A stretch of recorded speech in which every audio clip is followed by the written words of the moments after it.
Welcome to my sci-fi review. The future. A city controlled by a machine. And an angry scientist. What does that make you think of?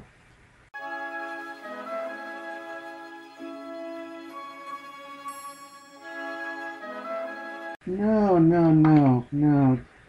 That's a nice movie, but we're actually going to be watching this one.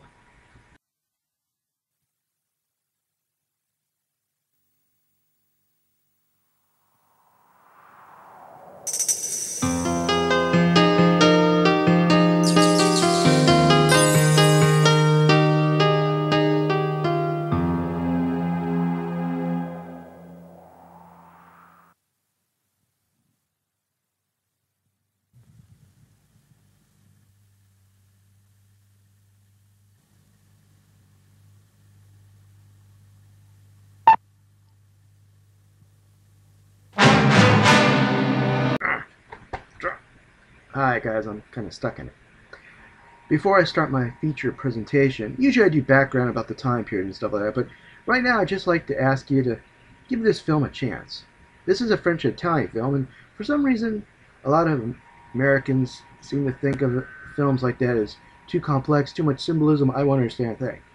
Yet most of you do pretty well with like anime or Japanese films, samurai films. Even Western films have their own codes of conduct and society and culture that might not really be modern or valid anymore, but we still understand those. Heck, the Italian spaghetti westerns were mostly filmed in Spain with Spanish actors, yet they seem to be able to translate Western themes pretty well too. So give them a chance. And if you don't still understand them, even though you have Google and everything on the internet, there are books. Now, historical dramas, samurai and Japanese films are well documented, and well, there are guides for French movies too. Now, let's start with our feature presentation.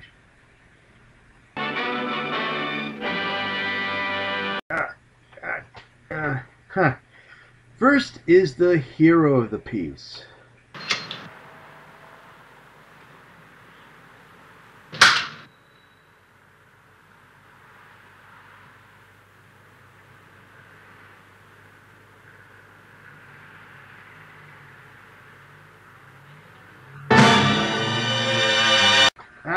No, it's not working. The hero was sent to Alphaville to retrieve or kill a scientist, an angry scientist, who invented Alphaville 60, a computer who is also the villain of this piece.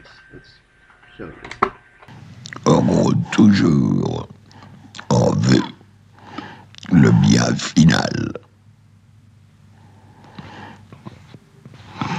Je vais maintenant vous poser des questions. And here's his love interest.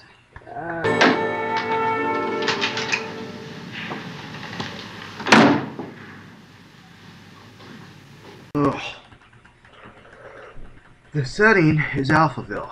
It's run by a computer, though there's a suggestion that Alpha 60 actually has a whole bunch of computers working together as one kind of mind, each one of them kind of being a cell. C'est quoi ici? La station centrale d'intégration. Ici qu'Alpha 60 se pose des problèmes à lui-même. Aucun homme ne peut les comprendre car les formes de référence utilisées par Alpha 60 sont trop complexes. Quel genre de problème?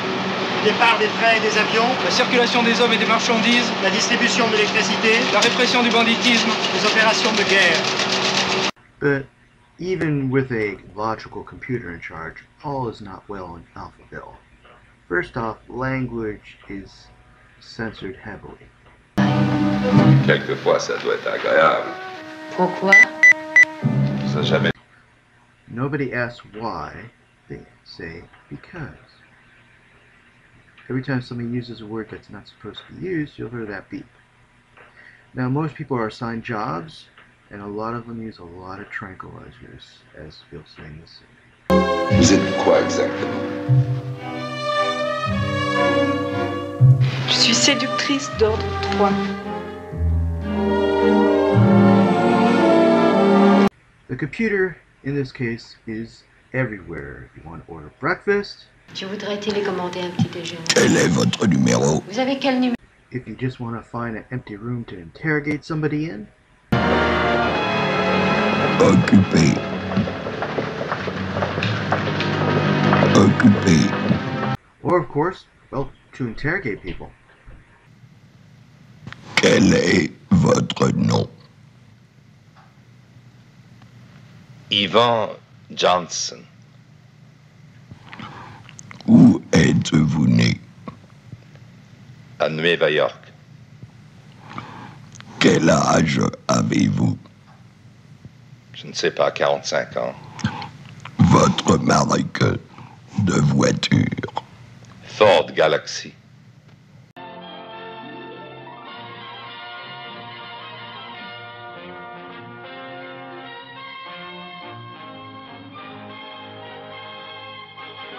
Hey, Mom. Yes, you.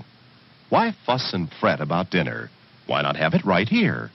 Yes, this drive-in offers everyone in the family a real picnic treat for dinner. We've got delicious sandwiches with all the trimmings and your other dinner favorites, plus whatever you want to drink, hot or cold. Come early before the show starts, or eat while you're being entertained, or at intermission time. So why fuss?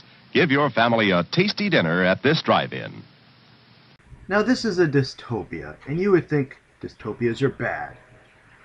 But you'd also think that one controlled by a logical computer that technically doesn't have a gender wouldn't be sexist. But, well, let's look at this scene.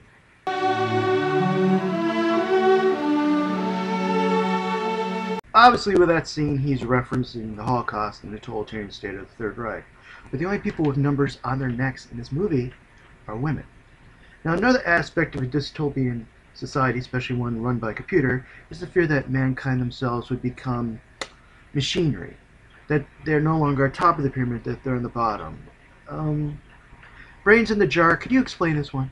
Much more than machines. The human body is the most flexible instrument in the world. No single mechanical device could reproduce its mobility and dexterity.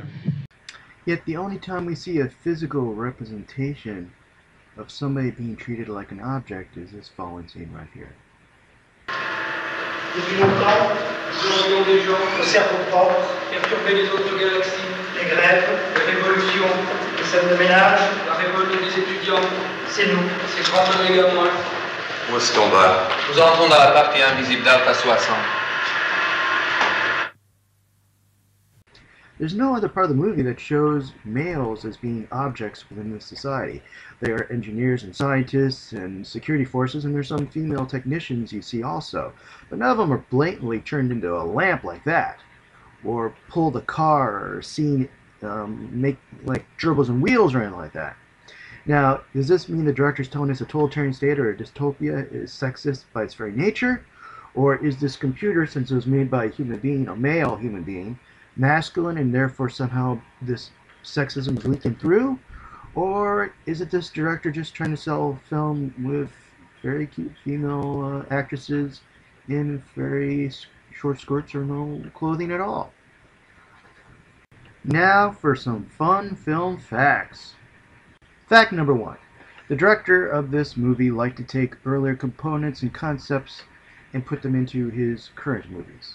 For example, in this movie there's an execution. People are shot off the diving board into a pool by a machine gun.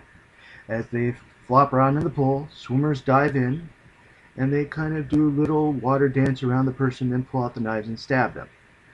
Now, the women with knives is a concept from an earlier film. Now, fact number 2.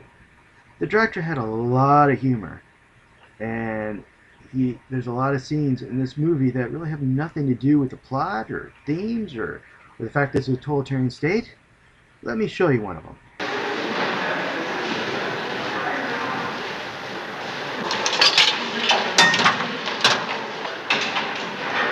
Fact number 3. The voice of Alpha was a gentleman using a mechanical voice box to replace his natural one. He had suffered from throat cancer.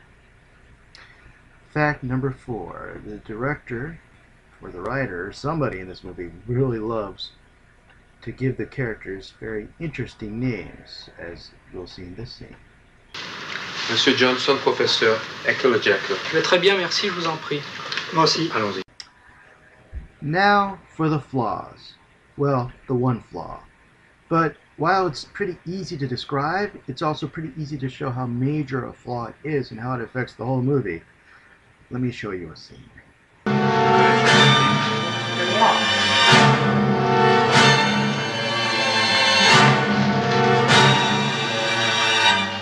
Is that a sinister staircase or something? Listen, music is a very important part of the movie. Take the music out of Jaws, and it's not as interesting. There's the tension, the drama's not there. And that's a common example. But if you put the Smurf theme song into Jaws, and that fin's going across the water, and you hear da la la la la la, that makes it even worse. And that's what this music does. It actually takes away the tension and drama. Every little thing becomes an important part of the aspect. He lights a cigarette. They go, da, da, da. No! And that's why this film's not going to get a 10. Actually, none of the films I do get a 10. I give this movie an 8 out of 10. I like the movie. Yeah, the music's kind of weird throughout it, and the fact it's not hard science fiction does take a point away. But the characters are interesting, the dialogue's interesting, the setting's interesting. It's a little confusing, but that just draws me in. I want to understand what's going on, and I come back to see the movie again and again. And I do like, frankly, computers in my movie. Artificial intelligence is just one of those things that hits my buttons. True, Alpha 60 is no Colossus, though they do kind of sound the same. This is the voice of world control. I bring you peace. It may be the peace of plenty and content, or the peace of unburied death. Maintenance, no, helmet, where's helmet? Ah, headgear. Hi guys, I'm going through my e-manual for my spacesuit to figure out how to get this thing off. Here's some fan service for you. You might find interesting. It's the only fan service I could really find in this movie. Headgear replacement of maintenance and puking in. Ooh, no.